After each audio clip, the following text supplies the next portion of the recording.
Hey guys, Drifter here. The main topic of today's video is crossover fatigue and the absolutely ridiculous price of $80 for Teenage Mutant Ninja Turtle skins. But first, I wanted to take a moment to talk about how I absolutely love the map Grind. Grind is by far the best map in Black Ops 6. This includes the launch maps, the strike maps, all DLC maps, the zombie maps, everything that they've added into the game. I think Grind might actually be the best. The flow and pace of combat on this map actually makes sense in Black Ops 6. Unlike every other map, and again, the Omni movement actually makes total sense on this map. Go figure, the one map in the game where everything is a ramp plays well because the players are basically already on skateboards with Omni movement. I wanted to be a little bit more negative here, but I just couldn't resist pointing out how absolutely perfect Grind is for Black Ops 6. You're looking at gameplay of my very first game right now, and just keep an eye on how quickly I fall into the flow and pace of the map and start navigating it and doing fun things. And I do really like how easily I can navigate this map compared to Black Ops 6. It just made everything about Omni movement make more sense, to the point where I wondered maybe if Black Ops 6 should have been a tribes-based game, or if every map should have ramps like this. But it was just an absolute joy to play Grind again. But let's move into the main topic of today's video, which is crossovers in general. And another thing that they've added to the game that I'm sure you've noticed by now is the Teenage Mutant Ninja Turtle crossover. Call of Duty added 5 skins to the game, being all 4 Turtles and Splinter. And I wanted to let you know I absolutely adore the fact that they chose the 90s Turtles for this player model. They're all so thick and like vascular and meaty. Anybody whose kink happens to be thick, muscular green men is in for a treat with this crossover. And there's a new mode that you can play where you activate their melee weapons and go in for melee kills for extra score and stuff. I'm a big Michelangelo fan, so you're going to get to see a lot of nunchucks here. We pull out Mikey's nunchucks and start bopping people on the head.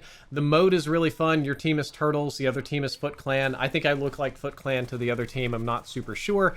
But I had a lot of fun with it. The only problem, it's not the skins, it's not the mode, it's not the map, it's that why is it $80? There are 4 Ninja Turtle skins, and each one of the skins is $20, so if you wanted to get all the Ninja Turtles, that's $80, which is wild to me because the skins are almost identical. They use the same model, just like it's the same trick in the 90s cartoon. They drew one turtle and changed the color of the headband over and over and over again.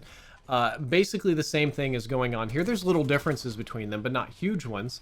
And I don't feel that there's a reason we couldn't get all 4 for a fixed price. Even a higher price would be fine. Because right now they come in bundles, and each turtle has their own special melee weapon, depending on what that character uses in the comics or in the animations. They have their own weapon blueprints, some of their own executions, a bunch of stuff like that.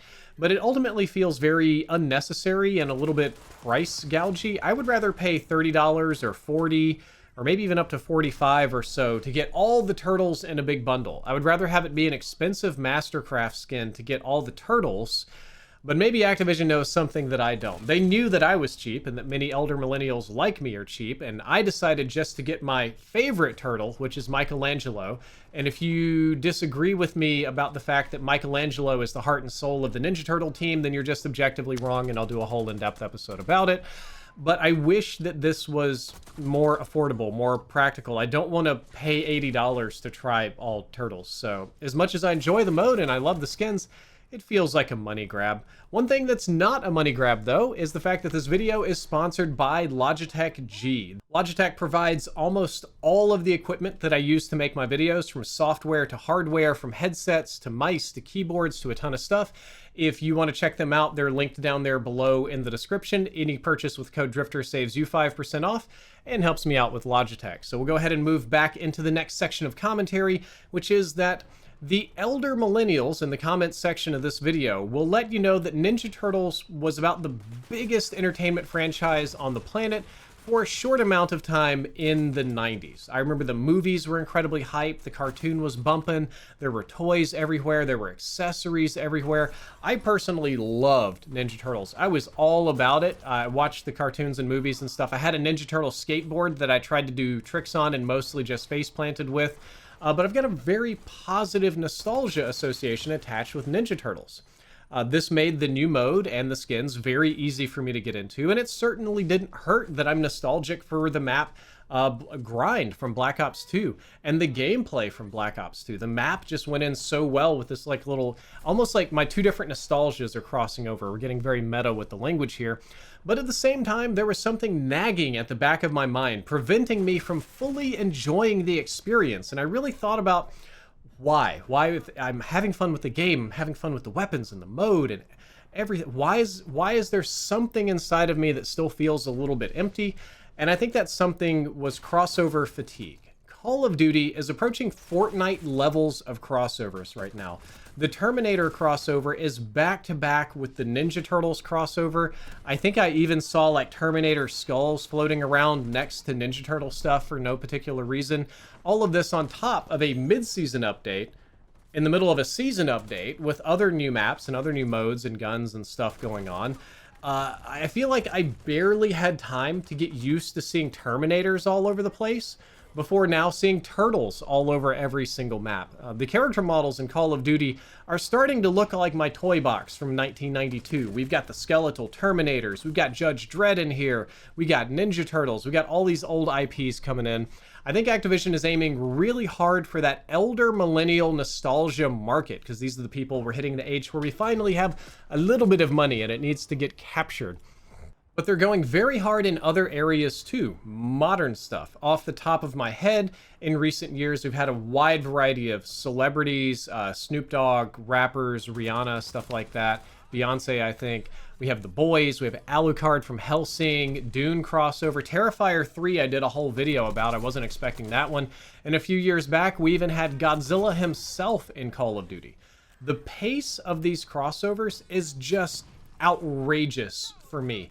It really does feel only slightly slower than Fortnite's crossovers, but it does have a more R-rated content focus than Fortnite typically allows. But that makes sense. Call of Duty's an M-rated game. It's got a lot of older players. Even the younger players are kind of looking for that edgier stuff like The Boys. And I want to be clear, of the skins I mentioned, I definitely didn't dislike these. I'm not hating on them. I'm not saying they're bad. I actually had a lot of fun with a lot of these and made a lot of content here on the channel with these kind of crossovers. But I'm definitely getting fatigue from there being a new thing every single week. It feels like I just can't keep up no matter what I do. And even if I push myself really hard to try to keep up, there's so much novelty in Call of Duty now that it's starting to lose its specialty. My reaction is not, oh my god, Ninja Turtles are finally in COD. The reaction, unfortunately, has become, oh, of course there's another crossover this week. Doing one really hype event in a fixed window, for me, is a lot more fun than doing 4 mini events around skin launches in the same time span, because when you hit me over and over and over, instead of, I guess, like TikTok level dopamine loops, which are trying to capture that audience too, I instead get kind of fatigued and worn out, and I find it difficult to get excited about all of the new things. And I know a lot of people in the comments are immediately going to start complaining about the silliness of the skins and how ridiculous the game looks. Most people, from that group anyway, would prefer a serious and at least pseudo-realistic military approach to character design. And I'll admit that even though my enemies look like my childhood toys, the lack of military characters still does not bother me, though I acknowledge it bothers a lot of you. It bothers me a lot more that I can't get a break from crossovers or events. And this isn't just limited to Call of Duty, but there are so many crossovers across so many games and so many IPs. You can look at like Dead by Daylight has taken in every horror franchise that has ever existed. We were doing a lot with like DC. There was like this DC multiverses thing that was all crossovers. Fortnite does it. You get crossovers in Rainbow Six. You get crossovers in Valor. You get crossovers in every single game now, to the point where I feel like all I need is to put on a VR headset and I'll be in Ready Player One. It won't take any time before somebody's calling in Mechagodzilla to counter my Godzilla kill streak I got or whatever. That was actually previous years, basically. But I feel really like dense and recognized, like there's just so many recognizable characters in every game now. It's starting to feel a little bit weird. And I think that this is broadly an industry-wide trend that makes money off of existing IPs.